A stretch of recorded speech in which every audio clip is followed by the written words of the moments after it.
नमस्कार दोस्तों, अपने YouTube चैनल तुलसी एस्ट्रो ज्योतिष में एक बार फिर से आपका स्वागत करती हूँ। और आज हम बात करने जा रहे हैं 27 नक्षत्रों में से 18वें नक्षत्र ज्येष्ठा नक्षत्र के बारे में।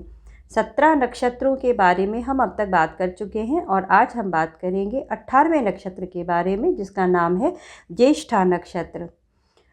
साथियों, ज्येष्ठा नक्षत्र 18वें नंबर का नक्षत्र है। और नक्षत्र क्या होते हैं, इनका फैलाव किस प्रकार से होता है, ये सब बातें हम पहले ही कर चुके हैं। यदि आप चाहें तो पुरानी सभी वीडियो खोलें और उनको देखकर ये जान सकते हैं कि नक्षत्रों का विस्तार किस प्रकार से होता है और राशियों में इनका समावेश किस प्रकार से होता है। आपके पास जब भी समय है तब आप उन वीडियोज़ को खोलिए और देखिए, आपको अच्छी तरह से पता चल जाएगा। यह वृश्चिक राशि में 16 डिग्री 40 मिनट में 30 डिग्री तक यानी पूरा का पूरा ज्येष्ठा नक्षत्र जो है वो वृश्चिक राशि में ही मिलेगा। यह संस्कृत का एक शब्द है जिसका अर्थ है सबसे बड़ा, अर्थात कुछ विद्वान इसीलिए इसको नक्षत्रों में सबसे बड़ा नक्षत्र ही मानते हैं। ये इस नक्षत्र के कारण ही जातक काफ़ी बड़प्पन दिलाता है। इसका सिंबल छत्र या फिर छाता या फिर छत्र से हम इसको समझ सकते हैं, जो फिर मूर्तियों के ऊपर भी आपने लगा हुआ देखा होगा। इसीलिए इसको देवीय कवच या रक्षा कवच के रूप में भी हम समझ सकते हैं। देवराज इंद्र जो है वो इस नक्षत्र के देवता होते हैं और देवराज इंद्र जो होते हैं वह अपने सभी जातकों को सुख और वैभव प्रदान करते हैं। इनके जो स्वामी होते हैं वो बुध ग्रह होते हैं, जो कि बुध ग्रह जो है वो बुद्धि और ऊर्जा के प्रतीक हैं और वह सभी प्रकार के गुण और दोषों का समन्वय भी करते हैं। इनका स्वभाव कैसा होता है और इस नक्षत्र में जन्म लेने वाले जो जातक हैं उनका कार्य और व्यवसाय कैसा होता है। यह एक सात्विक नक्षत्र है, इसी कारण इनके जो जातक हैं वो काफ़ी सदाचारी होते हैं और वह बहुत रिस्पॉन्सिबल होते हैं।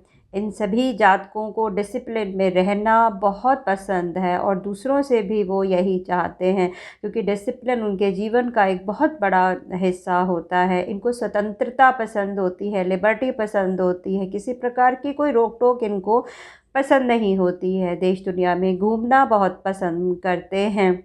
इस नक्षत्र में जन्म लेने वाले जातकों का जो करियर है, वो जो जॉब है, व्यापार है, वो कैसा होता है। यह एक कर्मठ और एक्टिव नक्षत्र है, इसीलिए इसको इसी प्रभाव के कारण वह सुरक्षा अधिकारी के रूप में किसी भी सिक्योरिटी सेक्टर से यदि जुड़े तो सफलता प्राप्त कर सकते हैं। सेल्फ सेक्रीफाइस करने वाले लोग हैं, इस कारण यह लोग डिफेंस सेक्टर यानी आर्मी वगैरह में, पुलिस में, इस तरह की किसी सर्विस में यदि जाएं तो सफलता प्राप्त करेंगे। यह लोग आपदा प्रबंधन, डिजास्टर मैनेजमेंट से संबंधित काम में यदि जाते हैं तो सफलता प्राप्त करते हैं। यह नक्षत्र, इसके अधिपति जो हैं वो इंद्र हैं और वह इंद्र देवताओं के राजा होते हैं, इसीलिए इनके पास सारे अधिकार होते हैं। इसी कारण यह लोग राजनेता बनना चाहें तो जा सकते हैं।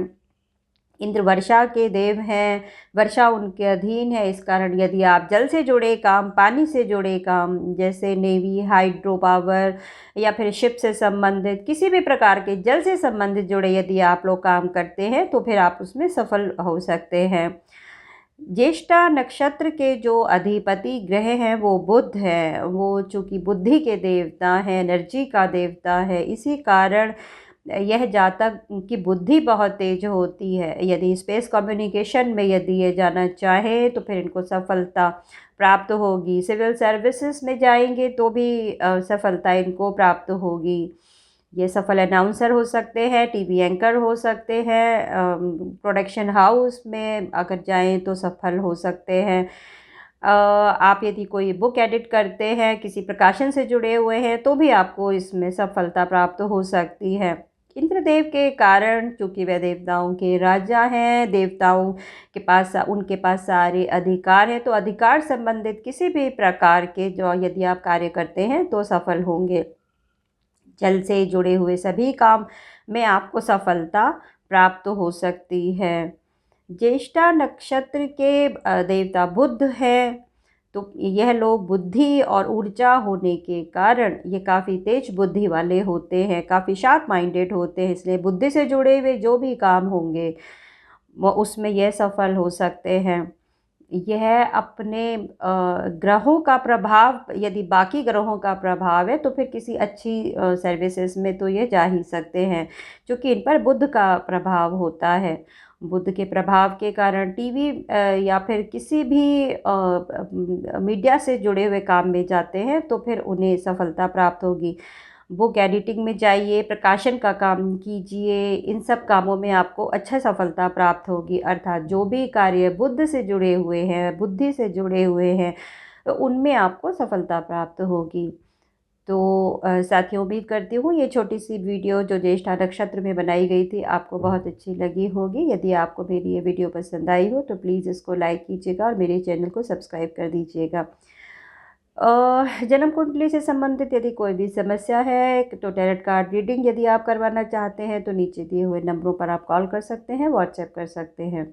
इसी के साथ आज की वीडियो मैं यहीं पर समाप्त करती हूँ। आपका दिन शुभ रहे। नमस्कार।